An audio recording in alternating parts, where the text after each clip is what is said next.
Nandito ako ngayon sa health screening.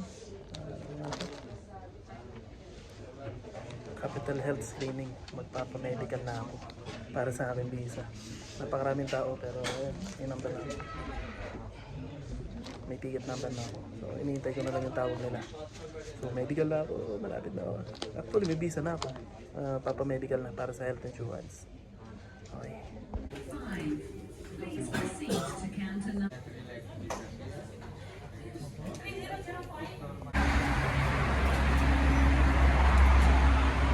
Okay guys, tapos na ako magpa-medical. Pauwi na ako. Napakabilis ng medical dun ah. Pauwi na ako, ang init.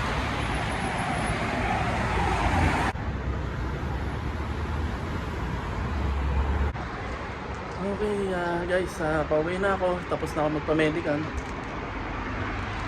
Puro kabayan naman yung nandun sa medical. Kaya mabilis at madali. Kahit saan namang sulok dito, puro kabayan. Kahit yung mga matataas na posisyon, puro kabayan dito. Kaya sa pagsasalita, madaling may paliwanag kung anong gusto mong sabihin. Kaya naging smooth naman lahat.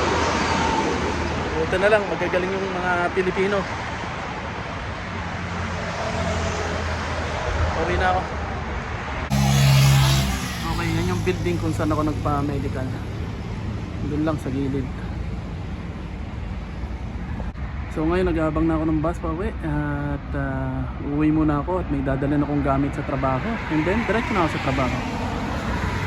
Trabaho pa din pagkatapos sa medical. Init.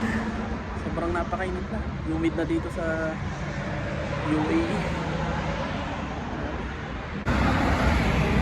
Okay, sakay na ako. Nandito ng bus.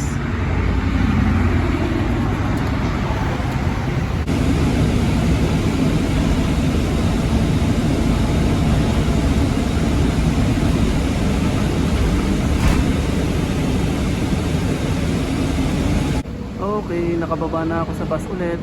Nag-aabang na ulit ng bus papunta sa pupuntahan ko. Ay, napakainit. Ay, salamat. Dumating na rin yung bus. Ang init. Okay, tapos na ako dun sa pinapaasikaso ni madam na garbage bins. Pauwi muna ako. Titingnan ko muna yung agency na mag-aasikaso ng visa na Sky. Tatanong ko yung requirements at saka magkano.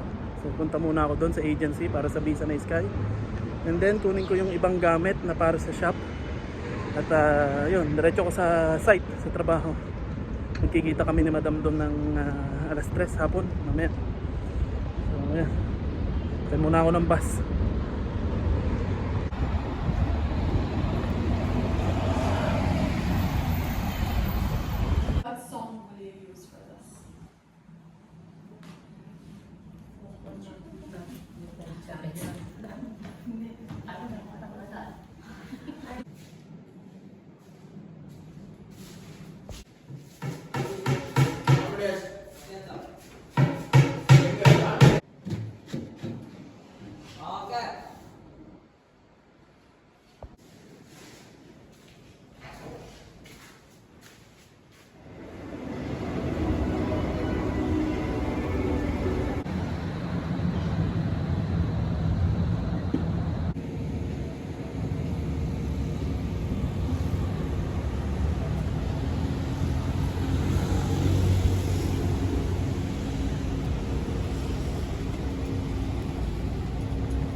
Okay, pauwi na ako.